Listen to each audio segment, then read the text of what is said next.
Olivier Sarr and Jacob Toppin are eligible to compete for the Kentucky men's basketball team this season. The NCAA and Southeastern Conference have determined Sarr and Toppin are immediately eligible to play at Kentucky for the 2020-21 season. I want to start by thanking the NCAA, the SEC and Kentucky for this opportunity, said Saar, a centerpiece at Wake Forest over the last 3 seasons who transferred to UK in early May. I am excited to finish my college career in front of the Big Blue Nation and chase number 9 with my team. Saar will provide the Wildcats a big boost up front. The 7-footer enjoyed a breakthrough season in 2019-20 with the Demon Deacons, averaging 13.7 points, 9.0 rebounds and 1.2 blocks per game. He shot 52.7% from the floor, made the All-Atlantic Coast Conference third team and was the runner-up for the 2020 ACC Most Improved Player award. This is a big day for me and I want to thank the NCAA and my Kentucky family for their help in this process, said Toppin, who transferred to UK in April.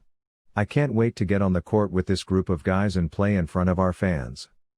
Toppin, a 6'8" forward, is the brother of Dayton's Obi Toppin, the consensus National Player of the Year in 2019-20. Like his brother Obi, who averaged 20.0 points, 7.5 rebounds and 2.2 assists per game as a redshirt sophomore, Jacob possesses a high upside with good size and great athleticism. I'm excited for Olivier and Jacob, UK head coach John Calipari said. Both have worked really hard and deserve this opportunity. They were both hopping and skipping out of my office after getting the news because they've been waiting on this day. I want to thank the NCAA and the SEC for considering the unique circumstances surrounding this season and we appreciate them working with us throughout this process. In Olivier's case, I know this has been difficult for him, everything from the coaching change at Wake Forest, to deciding his future to waiting through this process. He's gone about his business every day and continued to work hard in hopes of joining his teammates on the floor this winter. Jacob came here needing a fresh start. From day one, he's been a great teammate and been an important part of this group in practice. He has tremendous upside and a great spirit about him. I know we're all looking forward to chasing our goals soon. Widely regarded as one of the nation's top transfers, Sarr totaled 664 points, 496 rebounds and 81 blocks with 31 starts in 3 seasons at Wake Forest. Sarr should offer Kentucky an elite rim protector with considerable size and good athleticism. In his 3rd season with the Demon Deacons, he led the team with 11 double-doubles and 33 blocks, scored in double figures in 23 games, and was a 2-time ACC Player of the Week. Sarr was particularly good late in conference play, finishing on a 6-game double-figure scoring run with 3 double-doubles. Included in that season-ending tier was a 20-point, 13-rebound game versus Pitt in the 2019-20 season finale, a career-high 30 points and 17 rebounds in a win versus Notre Dame, and 25 points in a double overtime victory over Duke. Sarr also enjoyed 3 straight double-doubles in January versus Virginia, Clemson and Boston College and recorded 21 points and 13 rebounds versus nationally ranked Arizona. Sarr showed promise as a sophomore, averaging 6.2 points and 5.5 rebounds in 25 games, including 16 starts. He led the team with 25 blocks and scored in double figures in 4 games.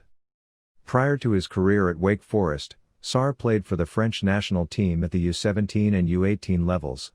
He will be the 10th 7-footer in UK history and the first since Isaac Humphries in 2016-17. Originally from Brooklyn, New York, Toppin became an immediate contributor for a Rhode Island team that went 21-9 on the season and finished 13-5 in the Atlantic 10. He scored in double figures 5 times in his freshman season, highlighted by 12 points and 8 rebounds versus Richmond, a potential at-large NCAA tournament team this past season, and 12 points in 11 minutes versus St. Joseph's. He also performed well versus his future SEC foes Alabama and LSU, scoring 11 points and 10, respectively, in non-conference play.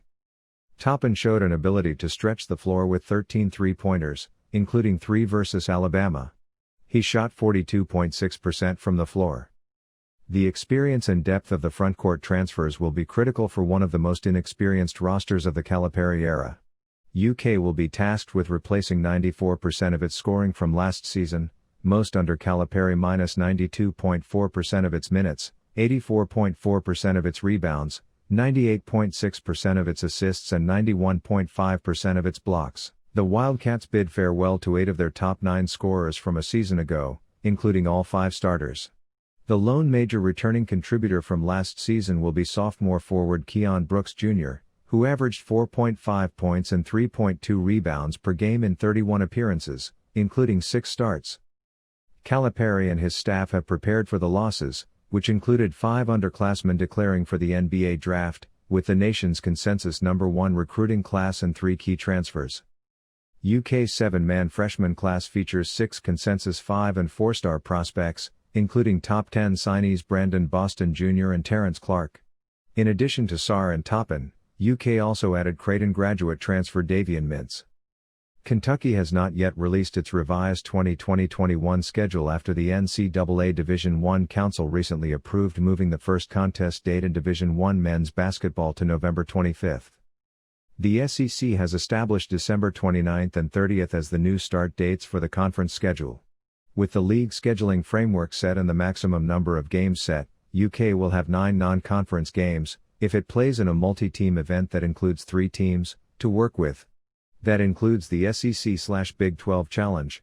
Kentucky will play Texas, as announced earlier Wednesday. The full schedule is expected to be released soon. UK is hopeful to honor many of its previously announced non-conference games. Programs across the country could begin preseason practice Wednesday and will have 42 days to conduct a maximum of 30 practices. During this time, players can work out up to 20 hours per week, 4 hours per day, and must have 1 day off per week. This model is generally consistent with the normal preseason practice period but permits additional flexibility for all teams to begin full practice on October 14, regardless of when their first schedule